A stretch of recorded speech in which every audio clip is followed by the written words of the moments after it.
your beautiful mug on the show, all right? Let's get to the good stuff. I cannot wait to bring out my first guest. She's an Emmy and Golden Globe winner thanks to her hit comedy series, Abbott Elementary. Y'all take a look. Operation Save the School starts now. Okay, I'm going to save all the info about what's going on with the kids' clothes and parents' safety. I'm going to butter up delicious slush like a hot dinner roll and see what you can do for us on the school board level. And I'm going to talk to every parent I see and tell them what Legendary is up to. When they find out, they are going to storm the gates of the school board if they have gates there. Wait, you know how to get parents to come into the open house. I don't think you're going to get that many at drop-off. Oh, no, I'm very good at canvassing. People always open the door for me because they think I'm a lost child. Please welcome.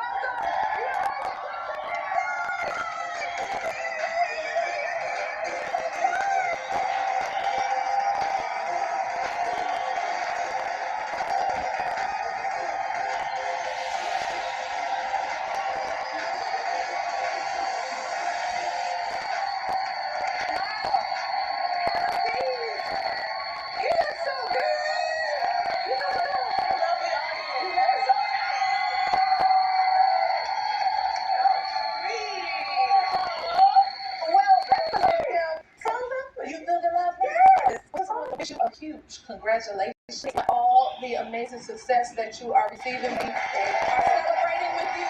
So proud of you, and congratulations.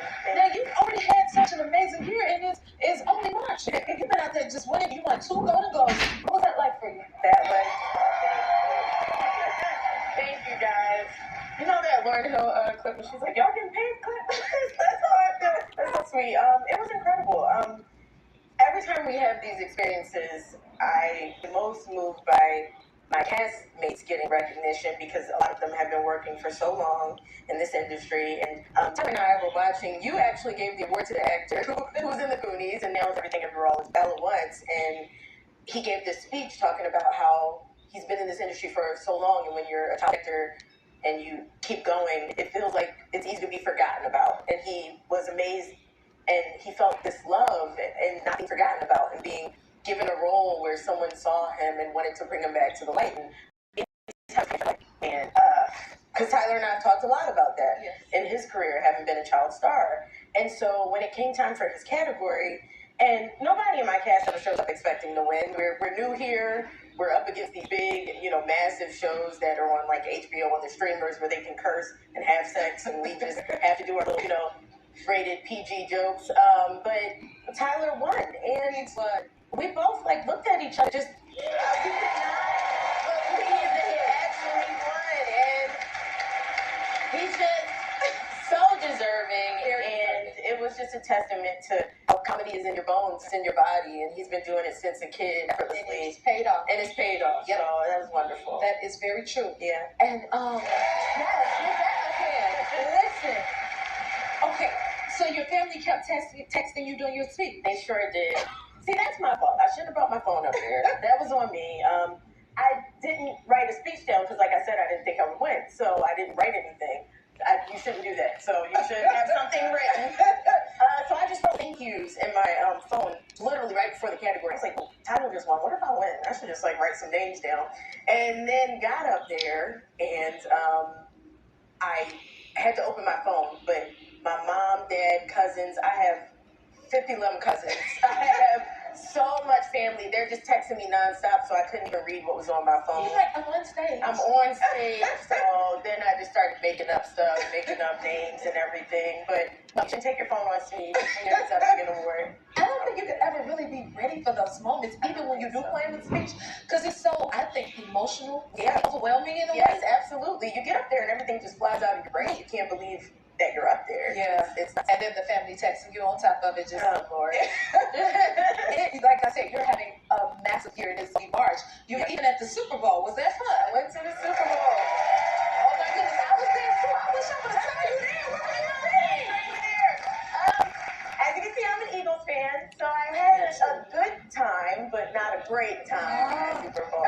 You are, too? Yes. I love that. I got you to film this past summer in Philly, so that kind of became like my little hometown. So when I saw they made it to the Super Bowl, I was like, I'm cheering for Philly all day. Oh, we accept that. Yeah. A lot of people only cheer for the Eagles now because of Abbott Elementary, and I'm like, we accept that. That's fine. Like, nothing wrong with that. Come on. I'm not mad at bandwagon people. Hop on the bandwagon. But yeah, so that was fun. That was my first time at a Super Bowl, which is a crazy experience on its own. But we were so close to the field. That's it. We were like so close. That's like, it feels like you're playing a video game. I can't see what's going on. It's too close. That's a champagne pop. They're like, oh, you were too close. But I can't see what's happening. So I would much rather be like Rihanna. I was gonna ask because you was close. Yeah, I didn't see her. I just saw the under. So you were that close. You were like under the stage. What's going on? Is she pregnant? And I didn't know what was happening. I didn't know. I did not know. Oh my God! And Shirley Wright, who's a part of your show, performed at the Super Bowl. That was beautiful. Yes. Wasn't that amazing? That was crazy. Oh my God! Honestly, it's funny if my dressing room and Cheryl's dressing room are right next to each other on Abbott, and I could hear her. So she couldn't tell me that she was performing at the Super Bowl. She didn't tell you? She couldn't tell us. She wasn't allowed to. But I can hear her warming up in the dressing room next to me. So I started getting a feeling because I'm like, why is she going so hard with these words? Now Cheryl sings anyway, but then she just was in her dressing room kind of. And I was like, oh no, she's getting ready for something.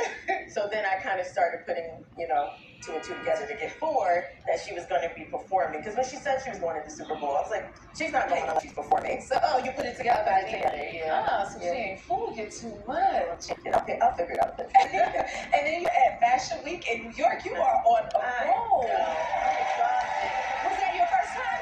I'm exhausted. A lot of these things are my first time because I just got here essentially. So yeah, that was my first Fashion Week. It was so fun. It's so cool. I didn't know I'd be sitting next to Julia Stiles and Lindsay Lohan. Wow. And that's my stylist behind me with the hat. Yes, stylist with the hat. Yes, but that was incredible. Christian Siriano actually designed my Golden Globes dress.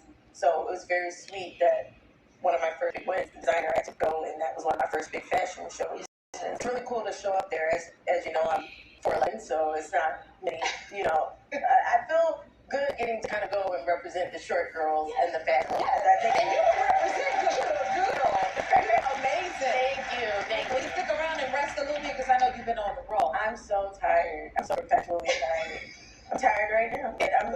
So you at the happy place and you can snuggle up and we'll be back. The reason I'm not laying too far back is because I might just fall asleep. See, I understand. Well, what's we gonna let her take a nap for a second? Listen.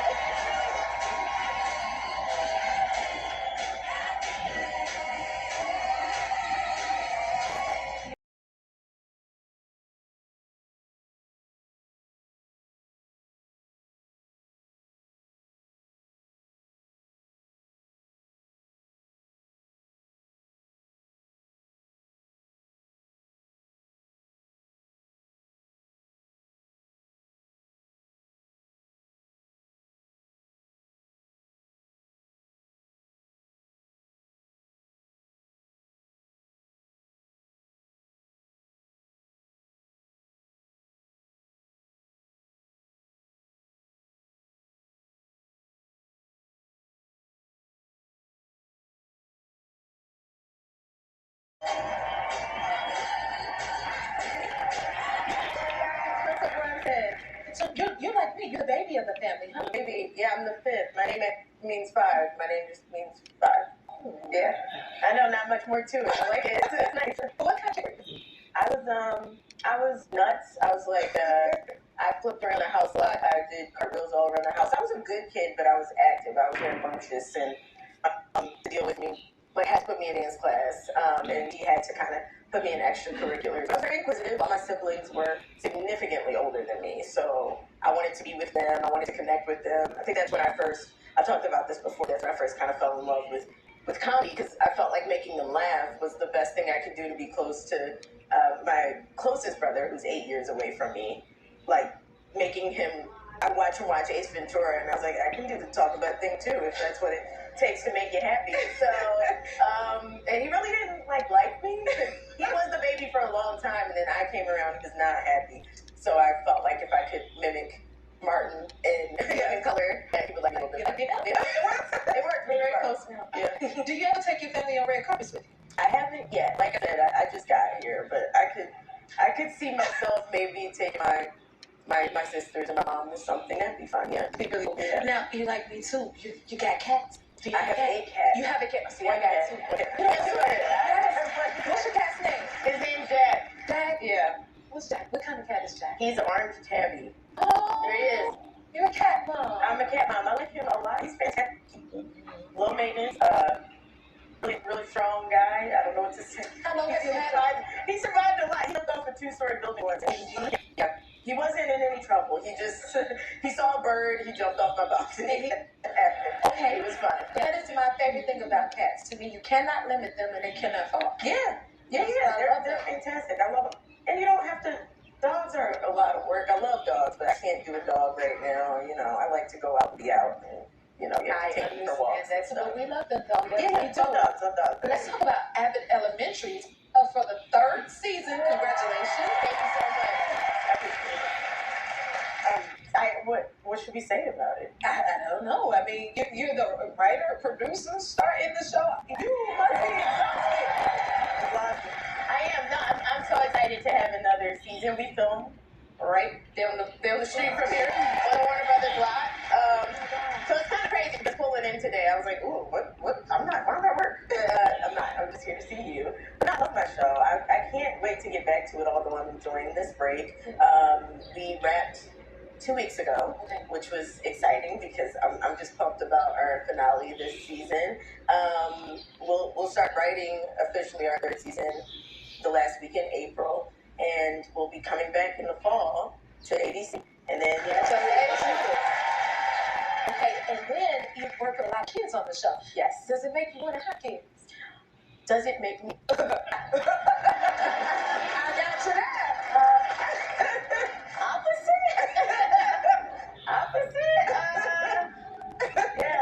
No.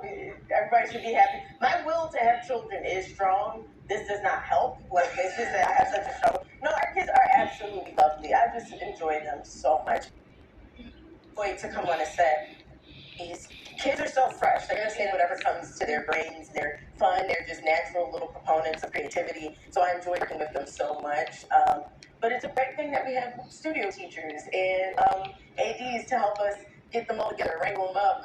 Every now and then, one of our cameramen, Jeremiah, he has a dad voice, and Tyler has a dad voice too. So every now and then, they have to whip their dad voices out and get the kids to listen. They have to let out a strong hey, and then they quiet out. Yeah, and sometimes they can get rambunctious, but they're adorable, wonderful. And now we have kids who were with us the 1st season and the 2nd season, and now they'll be with us the 3rd season, kind of in and out. So we're going to really watch these kids grow up, and there's nothing more gratifying than watching children grow up. That is so true.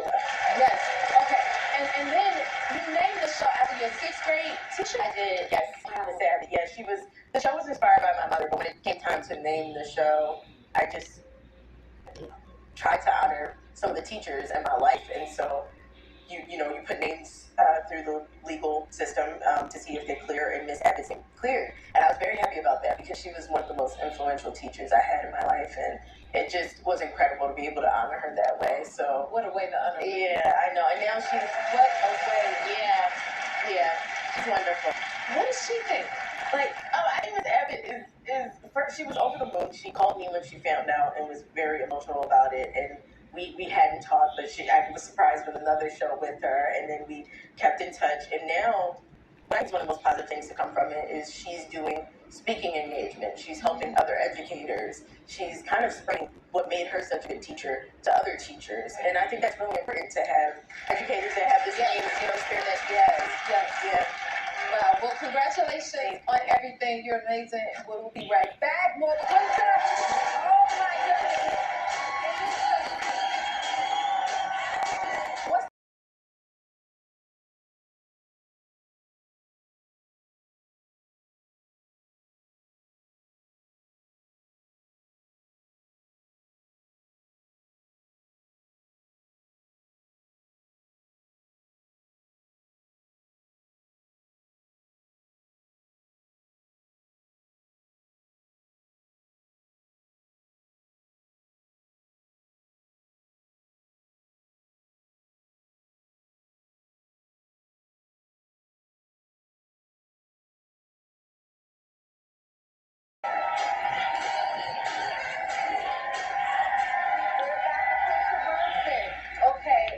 we gotta have a girl moment. Yes. We can't have you here without having that moment. Yeah. So I have a few questions ready for you. I know you're a busy woman and you got stuff going.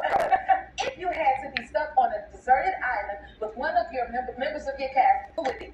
It would be Chris Perfetti, who plays Jacob, because he genuinely just entertains the hell out of me. I just look at that boy and laugh. He just cracks me up. So I'd love to just crack up. Okay. What's the most rebellious thing you did as a teenager? The most rebellious thing I did as a teenager was go to Chicago 7 times by my parents' money. Really? I told them I was going to stay at my college campus overnight, and I booked a Southwest flight to Chicago to see my boyfriend and take in prom class. It wasn't just about the boyfriend, but yeah, it's a long story. So Yeah, she said so. yeah. What's the dumbest way you've ever hurt yourself? I was playing hide and seek with some friends, and I ran into a pole. I ran into a pole. I don't remember why I ran into a pole, but I did. It like knocked me clean out, like in the cartoon. It's like that's how I got hit and fell. It was hilarious. There you go. You're not gonna do that again. No. Name something you think is sexy, but most people wouldn't think is sexy. Oh, like kind of like bald people. Like I was thinking about certain. I got into the conversation about Jeff Bridges. He was in a movie. He was bald once. He was in Iron Man, and I like him better like that. You like bald? And then I thought, I don't like him bald. I'm just saying, like I think that he looked nice bald. And then my friend was like, oh yeah, you thought Michael Jordan was handsome too. I was like, well yeah. And then so apparently I don't think bald is bad. I think bald is okay. And then I think you can. I agree. All right. There's nothing wrong I'm with not that. getting woos. You're not woo. See, people don't think the same. So I don't know. To each his own. Okay, this is a good question for you. What job would you be terrible at? I'd be terrible at, because I am terrible at it, folding jeans. I worked at American Eagle. I can't fold. I can't, I don't have the strength, the coordination it takes to, like, fold a jean well. I fold a shirt, but not a jean. You can fold the shirt, but not a jean. No. I may have to go try because I'm not sure if I can. It's not easy to do. It's not okay. What's the strangest thing you know way too much about? The strangest thing I know way too much about bridges. One time I just got too curious about bridges. How did they build them? How did they get them in? Yeah, so I bought a book about bridges, and no one wants to hear about it. So. I do. We'll chat about it one day when you get. Yeah. Okay. Great. Okay. Cool. Well, thank you so much for being here. Oh, thank you. Congratulations.